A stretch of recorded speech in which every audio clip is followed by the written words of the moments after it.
नमस्कार मित्रांनो, पुन्हा एकदा मनापासून स्वागत आहे आपल्या SR परकारे या YouTube चॅनलमध्ये। मित्रांनो, एकेकाळी एका छोट्या गावात एक अतिशय श्रीमंत जमीनदार राहत होता। त्याच्याकडे प्रचंड संपत्ती होती, मोठं आलिशान घर, विशाल शेती आणि त्याच्या सेवेसाठी असंख्य नोकर होते। या सगळ्या ऐश्वर्यानं त्याचं आयुष्य सोपं केलं होतं।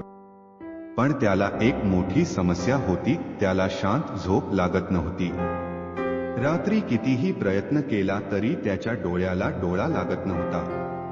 त्याचं शरीर थकलेलं असायचं, पण मन अस्वस्थ होतं।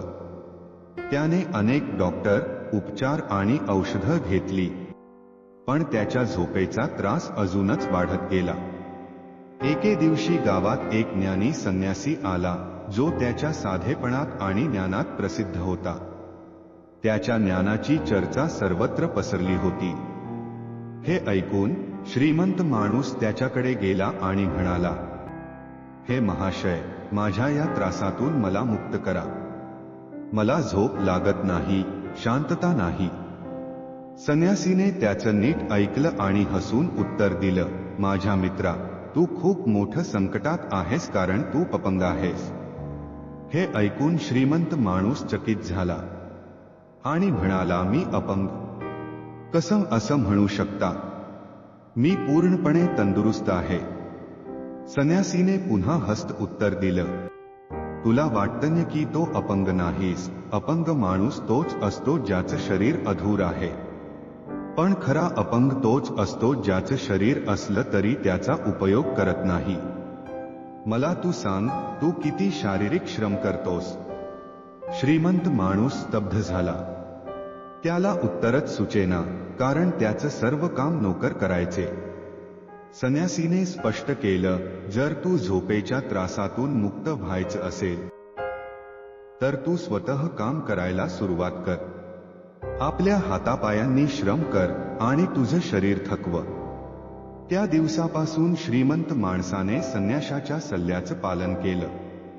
त्याने स्वतःच्या शेतात काम करायला सुरुवात केली, नोकरांवर अवलंबून राहणं सोडलं आणि स्वतः शारीरिक कष्ट घेऊ लागला।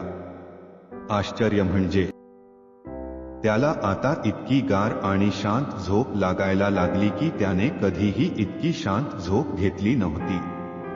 आजच्या जीवनातील संदेश।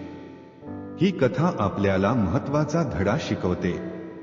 आजकालच्या युगात आपली जीवनशैली बरीच आरामदायक झाली आहे। तंत्रज्ञानामुळे आपण सतत बसून काम करत असतो, परंतु शारीरिक श्रमाचा अभाव आपल्या शरीरावर आणि मनावर वाईट परिणाम करतो। निद्रानाश, मानसिक ताणतणाव आणि निरोगीपणाचा अभाव हे त्याचे परिणाम आहे। जर आपण रोज शारीरिक श्रम केला, जरी ते छोटे काम असली तरी आपलं शरीर थकून झोपायला तयार होतं आणि ती झोप खरी समाधानकारक असते। झोप केवळ शरीराला आराम देत नाही, तर आपल्या मनालाही शांत करतं। योग्य श्रम केल्याने आपण निरोगी राहू शकतो आणि आपलं जीवन अधिक ताजतवानं होऊ शकतं। झोपेसाठी औषधांवर अवलंबून राहण्यापेक्षा आपण आपल्या दैनंदिन जीवनात थोडीशी शारीरिक हालचाल समाविष्ट केली तर आपले जीवन अधिक सुखकर होईल।